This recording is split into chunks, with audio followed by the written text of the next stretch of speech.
बस अब मुझसे नहीं होगा, मैं थक गई हूँ।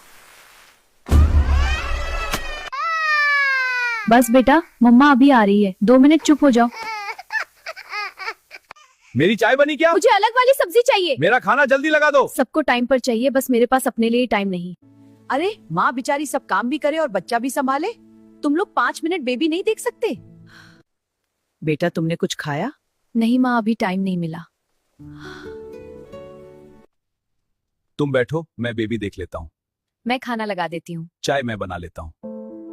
बस थोड़ा सा साथ मिल जाए तो सब आसान हो जाता है। घर तभी स्वर्ग बनता है जब जिम्मेदारी सबकी होती है। माँ सुपर वुमन नहीं, एक इंसान है। उसे भी प्यार, रिस्पेक्ट और थोड़ा सा मी टाइम चाहिए। याद रखना, माँ सुपर वुमन नहीं होती, वो भी इंसान है और वो भी थकती है। पर अगर घर वाले साथ ना दे, माँ टूट सकती है। आपके घर में माँ को कितना मी टाइम मिलता है, कमेंट में लिखिए।